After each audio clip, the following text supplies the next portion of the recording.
So La La Land is apparently racist, according to a subset of people. We're gonna spend this video with me, a white guy, so if that puts you off immediately, then leave, talking about how I don't think it's racist, but full disclosure, I'm white, and I really like the film. So there's some bias there, I suppose, but I'm open to other opinions and such. But I think this is just another one of those times where people are looking for something to be offended by, something to criticize, or they're just, misinterpreting certain aspects, or just interpreting it in a different way. That's totally fine. I'm going to give in this video my interpretation on the film in general. And we're going to go starting with Sebastian, Ryan Gosling's character, talking about his character, and John Legend's character, whoever. He's John Legend. He's John Legend. Anyway, and then Mia's character. That's going to be quite brief because she has less to do with the whole apparent racism than Ryan Gosling's character does. And then we're going to end the video off talking about how the film deals with nostalgia and the problems some people might have with that. So, we've got various articles, like from Paste, The Unbearable Whiteness of La La Land, La La Land review from Wired, an ambitious musical soured by racist undertones. And then Refinery 29, does La La Land white-splain jazz? Which, I knew that mansplaining was a term that had been used quite a bit, sadly. But I didn't realise that white-splaining was now a thing. But apparently it is, so that's just wonderful. It's always great when we can create words that drive away reasonable discussion from people and they can just say the word and ignore all other responses and deem it as either white-splaining or mansplaining. Ironically, kind of being either racist or sexist to a degree when those terms are supposed to call out either the racist or sexism of whatever the conversation is. But a lot of the time they just end up doing the opposite, in my opinion. Anyway, so Sebastian's character, a lot of these articles, like the white-splaining and such, and just saying how it casts Sebastian as Ryan Gosling, a white guy, and apparently he's trying to save jazz. He's not trying to save jazz. He might make it sound that way, but in my opinion, anyway, he's not trying to save it. He's selfish. He's far more selfish than a lot of these people seem to give him credit for. A lot of these people seem to think that the movie is quite basic, I suppose. And in a way it is, but not in that way, I wouldn't say. It's not about a white guy coming in to save jazz for the black people. It's not about that. Why? Because jazz doesn't need saving, for one. Characters in films can be wrong, even if they're the protagonist, even if they're Sebastian. I think he's completely wrong when he's like, jazz is dying. I see what he means and where he's coming from, but like a lot of his character interactions, they're far more self-important and grandiose than real life might dictate, I suppose. And that totally fits, honestly. It doesn't push me to hate him, necessarily, and I also think it fits him very well with the fact that it's a musical. Musical is supposed to be grandiose, unrealistic. And I mean, you even get this within, like, the first scene of seeing him, with him talking to his sister, being so melodramatic about how he got screwed over out of his last jazz club place that he worked at, the place that turned into a samba tapas place. Because he said that he got shanghaied, and his sister calls him out for being so, melodramatic and romanticizing it, acting as if it was like a bigger thing than it actually was, just like he's doing with jazz. Jazz isn't dying. Maybe the exact specific kind of jazz he likes is fading out a bit more. It's not going to disappear, but it's not as big as he feels it should be, and that's totally fine. A lot of people have that feeling with various genres of music and various subgenres, but as we can see with films like La La Land, like Whiplash from the same director, I mean, Damien Chazelle, he loves jazz, but he himself clearly doesn't think that it's dying. At least I hope that he doesn't, because in Whiplash, jazz seems alive and well. The main character is going to a jazz music school, and it's a big deal. It might not be as big of a deal as he necessarily wants it to be, much like Sebastian, but it's still a big thing. There are concerts and a lot of people go to them and people listen to it and love this jazz music. What I think is interesting about that, though, is that it's constructed. It's not as improvisational as Sebastian's preference for jazz seems to be. He prefers the kind of more natural stuff of players bouncing off of each other and conflicting, contrasting, and then all working together in some sort of cohesive kind of mess. And then you've got that which is literal like jazz orchestra where you have to hit every note perfectly. And that's a huge difference. And neither of those views are right or wrong. They're both still jazz, just different takes on it.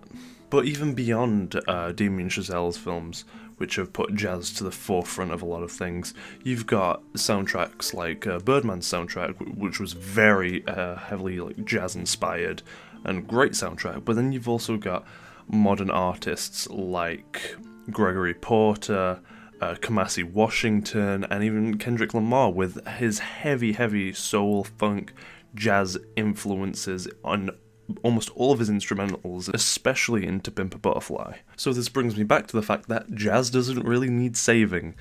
Sebastian is a self-important person who thinks that he's doing more than he actually necessarily is. What he actually just wants is to be successful, but be successful in the field that he loves, which is that specific type of jazz music. He wants his own jazz club, and he wants to own that, and that's fine. That's a fine dream. That is truly what the film is about. It's not even necessarily a love story. It's not about saving jazz. I never got that feeling from it, because there's such a balance between the characters anyway, that I never felt necessarily one's dream overpowered the other, but they just mesh very well together, and they're both striving for it, Sebastian and Mia, and because of that they're driven apart. And that's just how life goes sometimes, and much like Whiplash, it is just about characters trying to chase their dreams no matter what, and not letting anything get in the way, even if that means other people who could possibly provide them with just as good a life as we saw potentially at the end. So in the end, Sebastian quote-unquote saves jazz according to these people. He doesn't. He just gets his own club and hires all black jazz musicians to play at his club, and then that's it. He seems to be sad that he doesn't have Mia, but also happy that he's achieved that dream. Has he saved jazz? No, he's just got a pretty sweet club that's fairly popular, because jazz didn't need saving. Yeah, and I think all of these problems are summed up in this tweet that two of these articles actually referenced by a musician called Rostam. Black people invented jazz, but now we need a white man to come save/preserve it. Sorry, this narrative doesn't work for me in 2016. If that's the narrative that you read, then yeah, I can totally understand why it wouldn't work for you in 2016/17 now. But that wasn't the narrative. That just wasn't the narrative to me at all. The narrative is about these two characters who they happen to be white, because they're very well liked people, they have great chemistry, as Ryan Gosling and Emma Stone have proven in numerous films beforehand, and I think that's probably why they were cast, is because they have really good chemistry and they bounce off one another very well. Also, they're very popular, because I think if it was truly supposed to be about somebody saving jazz, then yeah, he probably would have cast a black person, maybe Jamie Foxx or something.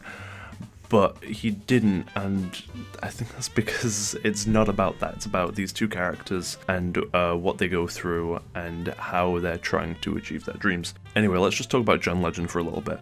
So John Legend comes along and has his own idea of jazz, and apparently Ryan Gosling white-splains jazz to John Legend, which, correct me if I'm wrong in the comments, but I don't think he ever actually just straight up has a discussion with him saying, this isn't jazz, this is what jazz should be. He doesn't ever really outline that or explain that. It's kind of hinted at, but it's never really shown. The closest thing you get to it is when they're rehearsing and Sebastian's a little freaked out with how different everything is, and John Legend's character, he sees that and he's like, yeah, I know it's different, but we gotta be looking about the future. Literally all Sebastian does is just like, yeah, it's definitely different. That's, from what I can remember, that is it. which is just like, yeah, it's different than I remember, and implying like different than the kind of sort of thing that I like. And then some of these people seem to think that John Legend's view is meant to be painted as wrong, or he's supposed to represent this corporate greed or something, this mainstreamness that, you know, is to be looked down on in some way, because it's not pure jazz. And yeah, I can totally get why you'd really like that. Personally, I just think they're supposed to both be people with different perspectives on a very old genre that is still, at least according to John Legend, evolving, and it's about the future. And I think John Legend's description is much more accurate than what Sebastian is going for. Because yes, Sebastian is very, very nostalgic. He loves nostalgia. He tells Mia how much he loves the nostalgia of her play. It just shows him as a traditionalist throughout, and that's fine. But I don't think that's necessarily the right way of looking at things. It's just different. And because he's the main character, I guess a lot of people were meant to think that he was supposed to be the correct one, and then John Legend was supposed to be wrong. But no, I actually personally think that John Legend was totally right.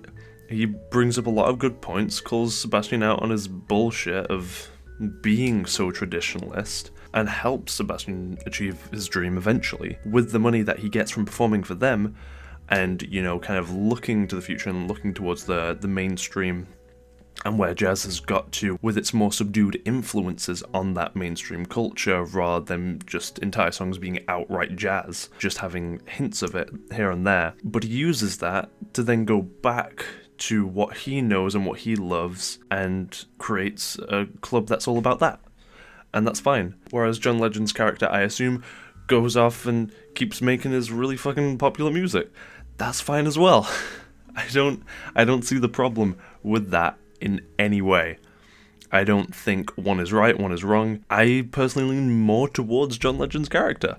So Sebastian achieves his dream, and then so does Mia as well. But I don't see anybody saying that, oh, Mia is saving playwriting or saving acting. Because she's not, because everybody knows acting doesn't need saving. And obviously she doesn't make the same sort of statement that Sebastian does about it needing to be saved or that it was dying out. I don't think forcing all of this politicalness into it is really the best thing to do with this film. Having a thing called The Unbearable Whiteness of La La Land is just ridiculous to me, because what if there was an article that said The Unbearable Blackness of Moonlight? Wouldn't that be considered extremely racist? Yeah, I probably would consider it racist, and I don't think that was necessarily their intent when writing this. But there does seem to be this common thing of white guys trying to call out things as being racist, even if they're not necessarily racist. I don't know why that is. I think maybe it's to prove to themselves that they're so not racist. But personally, I haven't seen a single actual black person be offended by this. Another video that I'd recommend is by Satchbag. He did a great one talking about the apparent racism, or lack thereof.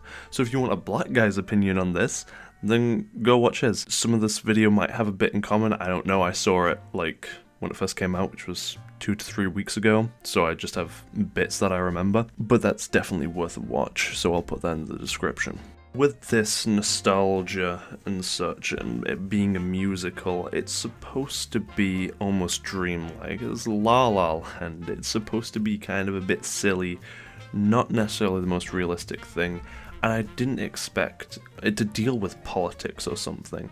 It deals with the nostalgia and such of old musicals, such as Singing in the Rain, but I don't think that their intention was to also call those musicals out, or at least the 1950s Hollywood out in general, of being racist and all of that, because we know if we look back, yeah, it's supposed to be, you know, rose-tinted glasses type of look at this stuff, and I think that's totally fine.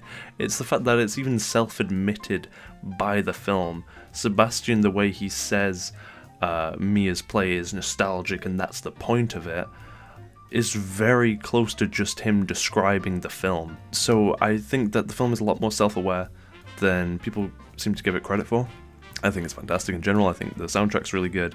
And even the soundtrack, while it does have a lot of like jazz and jazz influence in there, it isn't just straight up jazz, which is another thing that leads me to believe that, yeah, it's not about jazz and saving it. It just happens to be a big part of it because it's a big part of Sebastian's character. But those are just my opinions and thoughts on La La Land and the apparent racism in it.